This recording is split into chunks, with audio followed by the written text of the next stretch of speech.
Two persons on stage here. We've got on my right, we've got Nelis de Nerd, who will be doing most of the talk because of his colleague Dave is kind of an introvert person who doesn't say much. But otherwise, here's Nelis, and he's an enthusiastic nerd who likes to share the things he's working at. And he's working at a computer emergency response team, or CERT, especially focused on health. And that was incited just before SHA 2017. So after 5 years, we're really interested to see what ZCERT exactly did so far. And Nelis, it's up to you to tell everyone. Thank you. Thank you, everybody. So it's great to be here today, standing here. So 5 years ago, I was a shuttle driver at SHA. And then I met some colleagues, future colleagues actually, one of which is here in the room today. And well, that escalated into this. So, who am I? I don't really like to talk about myself, but you know, it's important to introduce yourself a bit. So my human name is Niels Beekhuis. Most people from the hacker community probably know me as Nelis de Nerd. During my day job, I'm a DevOps engineer at ZCERT. And today I am... Let's go back. Look at the speaker notes, Niels. I'm also the team lead for the Hack the Health Village, which is here on MCH. Sadly, it's already teared down day, so we don't have much left. We have Dave. Dave is our shining star of the village. In my free time, I'm a member of the hackerspace BitLayer in Amersfoort, where I like to make stuff out of cardboard, alpacas, for instance. So yeah, I'm here today to talk about ZCERT. And why do we want to talk about ZCERT? Because just like MCH, we're a non-profit foundation. And I thought it was important that the community, which we have a close connection to, it's important to know who we are and what we do. So, but I do have a little bit of a warning. My presentation may contain memes. In fact, it does contain memes. Because having fun is a big part of MCH, so you know, I decided to have a little fun with this presentation as well. So, what is ZCERT? Some people here might know it. Other people can be like, what is it? Well, it's not butter, but it is the Dutch Healthcare Computer Emergency Response Team.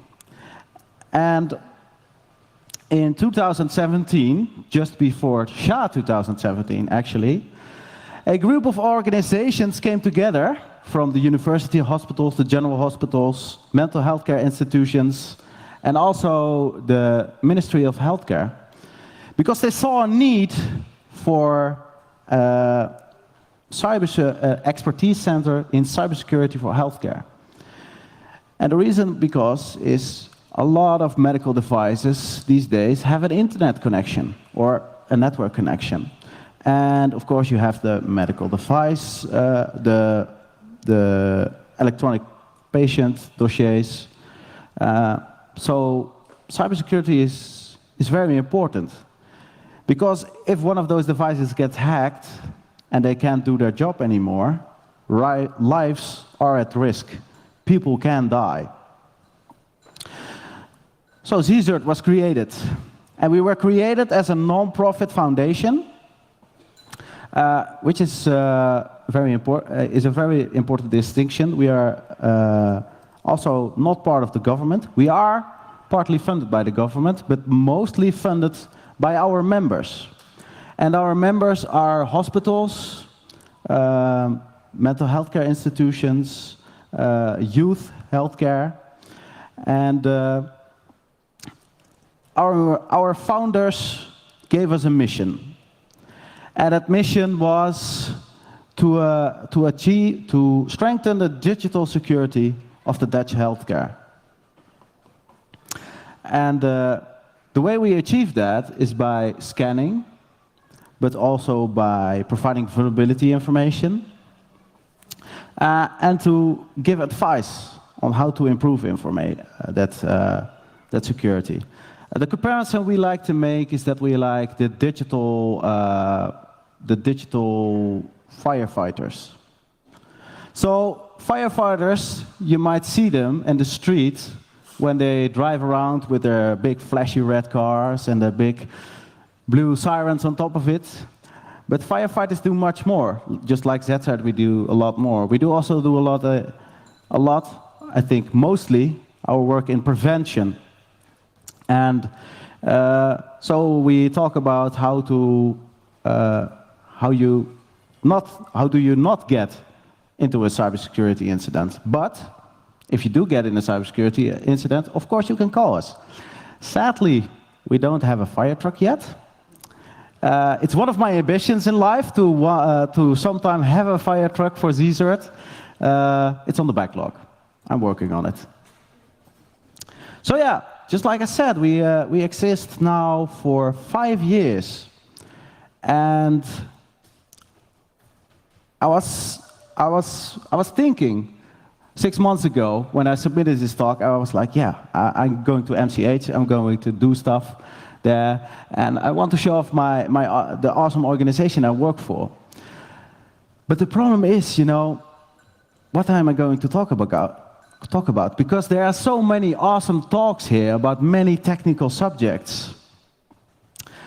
So I was thinking, and I submitted the proposal, and I had grand ambitions to talk about all these cool tools we created on the inside, you know, scanners and other vulnerability stuff.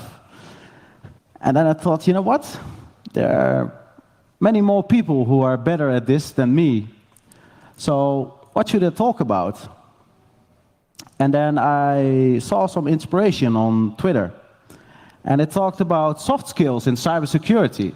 And that soft skills hard skills are nice to have, you know. It's good that you're proficient with Linux and know how to crack the latest Windows version. But soft skills are maybe a little bit more important, because that's what gets you in the end of the day. So then I decided, let's throw it around a little bit. Let's talk about soft skills. And these are the lessons I learned in the last 5 years. And the first lesson that I learned was, it's important to know your members. So we have hospitals as members, but also mental health care institutions. They are both healthcare, but they are completely different. Because in hospitals, you have X-ray machines, you have MRI scanners, you also have infusion pumps. That's not so much the case in a mental health care hospital. You will have, for instance, security systems to monitor the patients. You will have maybe wristbands to keep track of the patients. So yeah, it's really important to know what your customer needs and what your customer has, to provide them with the right information. Because there is a lot of information out there. And if you just flood them with information, like we did in the beginning, eventually they are like, you know, I don't know what to do with this. This is too much information. So we are now working on providing them with the right information by providing, for instance, information about the systems they have. I mean, most of the people probably use Windows, so you can take a guess at that, but sometimes there is a little bit more specialized equipment, medical equipment, for instance, and we would like to provide them with the right information for that. Another thing is build a community. And why build a community? Well, we might be the expertise center for cybersecurity in the healthcare, but we don't know everything. And that's why it's so great that we have 300 members. And we have a chat platform on which all the members can log in and ask questions to each other. And we encourage our customers to log into that platform as well. And if we don't know it, then they can ask the question there. And somebody else might know it. And it's also nice to see the discussions, for instance, about a newly disclosed vulnerability in a Windows or a medical device. And see the discussion about, hey, how are you going to tackle this? What are you going to do first? Stuff like that. And that's a great thing about the community, because we also learn from that. We learn from our community talking about stuff, and we learn what we should do better next time. And the last lesson I learned was to connect with others. Not only with our members and fellow organizations, with healthcare ISACs, government institutions, but also with communities like these. Communities like hackers who send us responsible disclosures about our member institutions. It's important to connect, because it's you guys, you find the vulnerabilities. You make healthcare safer. And that's why it's important to connect. And that's also the reason I wanted to come here, to build this village we made called Hack the Health. And with Hack the Health, we wanted to come here to show what we do, but also to connect with you guys. Because, like I said, you're an awesome community of individuals. And you are passionate about your subject, just like we are passionate about our subject. And yeah, that's pretty much it. Any questions?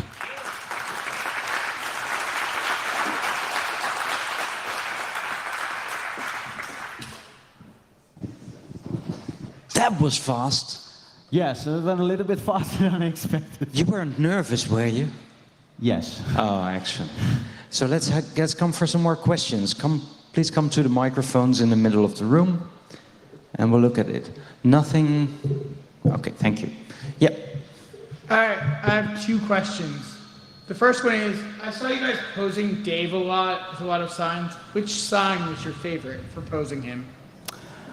Oh, that's probably this first one. It said on him, this is what happens when you do an unresponsible disclosure. I think that sums it up, yeah. Yeah. And the second question I had is, you mentioned being a DevOps engineer, and then you guys are, a CERT team. How do those two things kind of work together? What is the actual day-to-day of a DevOps engineer on a CERT team? So, like I said, we have a few tools. Hey. nice seeing you again.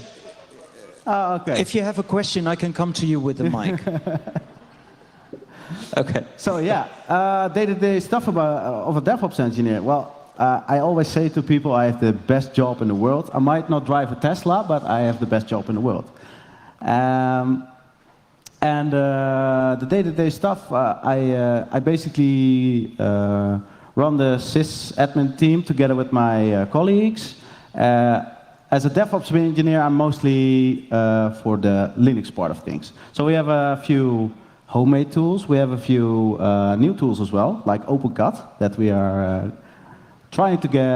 are getting running right now. And I just make sure that everything keeps running, and that in case the shit hits the fan, I'm there. Looking good, looking good. Thank you. So, next question. Yes, have you ever had pushbacks from responsible disclosures, just from your members? Yes. And how did you deal with that? Well, When we do for the responsible disclosures, we're basically the man in the middle party.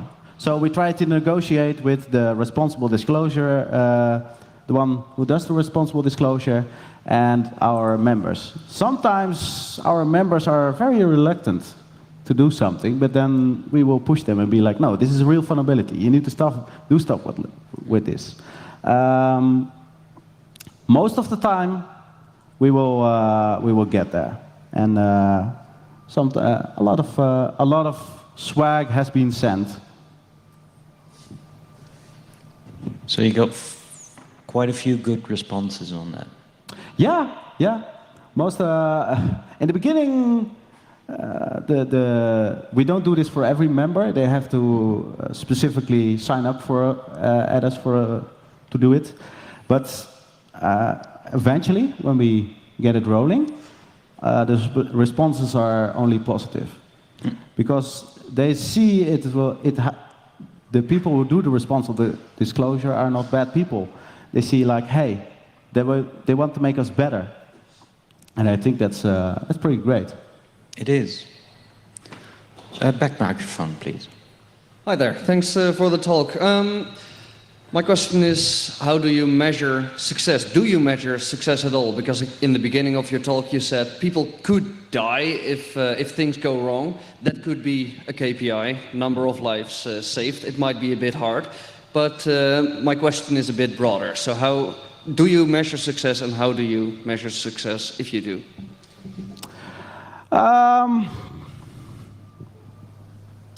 I think the biggest measure of our success is how the members think of our services. If they think that our services are of value. I mean, we don't have insights on how many lives we have saved or how many ransomware incidents we have prevented. There's yeah. So I think that's the biggest measurement of our success. Of course, we have some hard KPI metrics that I don't know on the top of my head, but yeah. All right, thank you. If you don't know them from the top of your head, they're probably not that relied on the KPI. So I think that's good. Think about the results. Yeah. Keeping our members happy and safe, that's Exactly. That's the most important thing we do. The front mic, please. Thank you. Thank you for the talk at first. It was very interesting. Since there's some time left, I was just wondering, could you go to more details maybe about an example case or maybe something about the internal tools you were teasing all the time? Oh, or maybe yeah. like... So a few of the internal tools. So we are a non-profit foundation. So money is, we don't have a very big pool of money. So we prefer to use open source tools. And one of the tools we use a lot is the Hive, together with Cortex. But we also are exploring some new options. For instance, we're looking at Cyware. And we also, of course, we are nerds. We like to do technical stuff. So we have a lot of scripts we use here and there. A lot of bash scripts, actually. Python, also very nice. So yeah, that's most of the stuff we use. Thank you. The back microphone, please. Yeah, question from the internet, from Vision. Perhaps, yeah, you already briefly touched on this, but perhaps yeah, I'd like some more depth to it. How did you get involved at CSERT? Yeah, so yeah, like I said at the beginning, I was a shuttle driver here at SHA 2017. That's where I met Jeroen and Jasper, who is sitting there in the audience. He's a great baker of pancakes, by the way. Sadly, it's closing day. Life skills, life skills. Yeah. So yeah, I was a shuttle driver and I met him there and I was talking to him about CSERT. And he said, you know, this is a cool new theme we are working with and starting with. So I applied there for my graduation internship to research how to use the Hive for phishing email research. And well, it was a pretty successful graduation internship. I barely passed, but that was not because of the tool. That was because I'm a very bad writer. I'm a better talker, apparently. So yeah, I passed. I did my presentation on a Friday. They said I passed. And then ZSearch said to me, you know, we really like you, Niels, and so do you like us? I said, yes. So I graduated on a Friday and I started on a Monday working there. So yeah.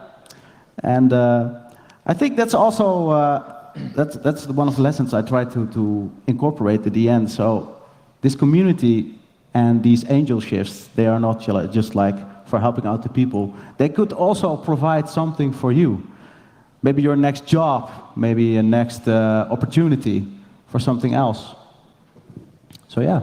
That is the best. You're better than the heralds at asking for new angel shifts here. Yeah. You're really good at that. Thank you. Yeah, thanks again for the talk. One question, I'm not sure if you want to answer, you can just stay silent if necessary. How do you deal with requests from government or like organizations like secret services to like halt your probably 0 days or other disclosures you get to use or abuse them for secret service purposes and not forward them immediately to your customers? Well, fortunately, we have never been in such a situation. We don't do active 0-day research. So,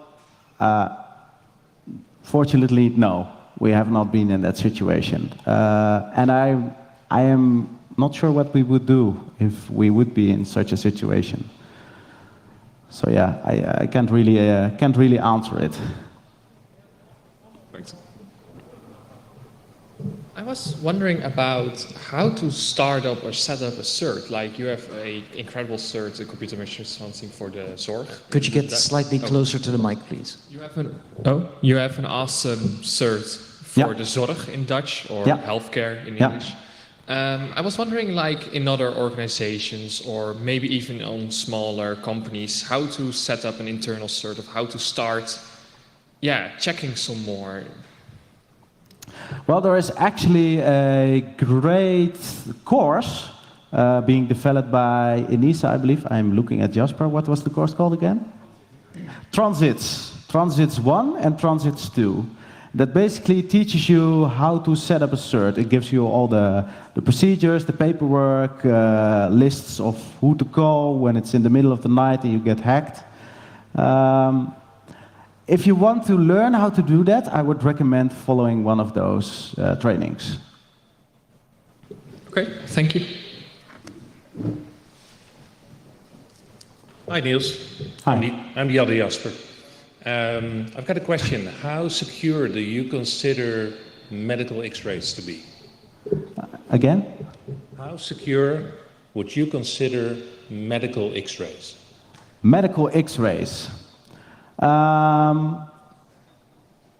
Honestly, I don't know how to answer that question. I don't work with those devices. I don't do research into them, so I can't answer that, unfortunately. If you want to know that information, we have John from the Biohacking Village who has a very strong opinion about that. So, that's one of the people I forgot to thank. We're here with Hack the Health, and we also got a lot of help from John from the Biohacking Village. It was quite awesome. We were planning to organize this. We put it on the wiki, and all of a sudden got an email from John saying, "Hey, you're doing this. Want some help?" Yeah. You just mentioned that you don't know how much you prevented, but are you, so to say, still at the front? Do you see the attacks? And if so, do you notice where they come from? Is there increase, decrease over the last few months? You know, anything insightful on that? I'm not sure about if there is an increase or decrease. We see a stable flow of attacks. So the biggest threat for healthcare is not government-sponsored attacks. The biggest threat is actually ransomware. Government-sponsored attacks are mostly there to gather information, not to break things. Ransomware is there to break things, and that will interrupt the day-to-day operation of the hospital. So that's one of the biggest things we are watching out for. Fortunately, we do not have a big ransomware incident yet. This is not an invite, by the way.